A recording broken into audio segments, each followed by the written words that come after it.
కాంగ్రెస్ వాళ్ళు అసలు ఆగుతలేరుగా. ఏడి కాడ ఎవ్వరు పార్టీలకు వస్తామంటే వాళ్ళకి షేక్ హ్యాండ్ ఇచ్చి మరి పార్టీలో చేర్పించుకుంటున్నారు. పార్టీలో చేర్పించుకునుడే కాదు, ముందొచ్చిన కొమ్ముల కంటే వెనకొచ్చిన చెవులే వాడి అన్నట్టు పదవులు కూడా పెట్టి పెద్ద పీట వేస్తుండ్రు. ఈ కార్ పార్టీ లీడర్లు వద్దనే కదా జనాలు కాంగ్రెస్ కోటేసింది. కానీ మళ్ళా కార్ పార్టీ లీడర్లు ఎంబడే పడుతుండ్రు అధికార పార్టీ లీడర్లు.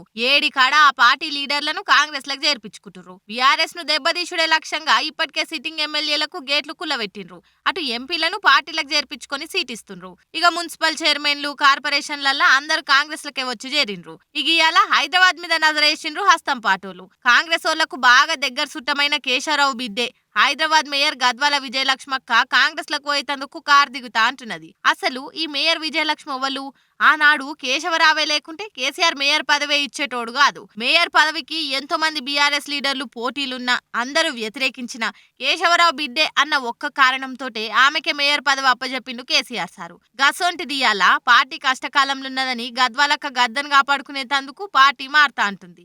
ఆల్రెడీ కాంగ్రెస్ వ్యవహారాల ఇన్ఛార్జి దీపక్క తోటి మొత్తం మాట్లాడుకున్నది. కార్యకర్తల నిర్ణయం తీసుకున్నాక ఏదోటి చెప్తా అని అంటున్నది. అబ్బా, అన్ని వ్యవహారాలు కార్యకర్తలకు చెప్పి చేస్తున్నట్టే చేయబడితివి తీయక్క, పోయేదానివి ఓక నడిమిట్ల ఆల పేరెందుకు అని అనుకుంటున్నారట బంజారా హిల్స్ లో అక్క కోటేసిన జనాలు.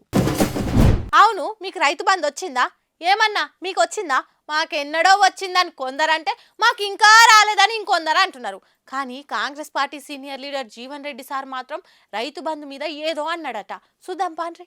ఈ జీవన్ రెడ్డి సారు అప్పుడప్పుడు కుండెత్తేసినట్టే మాట్లాడతాడు. చెట్లు గుట్టలు పుట్టలుంటే మేం రైతు బంధు ఇయ్యం, న్యాయంగా రైతు బంధు వచ్చినోలే మా కోటేస్తే చాలు, కడమోలు వేయకున్నా ఏం బట్టనన్నట్టు మాట్లాడిండు. ఆగో, రైతు బంధు వచ్చినోలే వేయాలనంటే ఎట్లా సారు? అసలు షేన్లే లేనోళ్ళు రైతు బంధు అంటేనే ఏందో తెలియనోళ్ళు మీ కోట్లేయొద్దా ఎట్లా? మీరన్న మాటలను ఎవరైనా తప్పుగా అర్థం చేసుకుంటే ఎట్లా సారు? మొదటికే మోసం రాదా? రాష్ట్ర ఓటర్లల్లా రైతు బంధు వస్తున్న ఓటర్లెంత రానోళ్ళెంతనో లెక్క తెలిసే గీ మాటలు అన్నారా సారు? గిట్లా మాట్లాడేమో ఉన్న టోట్లలో ఓడిపోయినరా ఎట్లా? అందరికి అనుమానం ఉంది, అర్థం రాదు.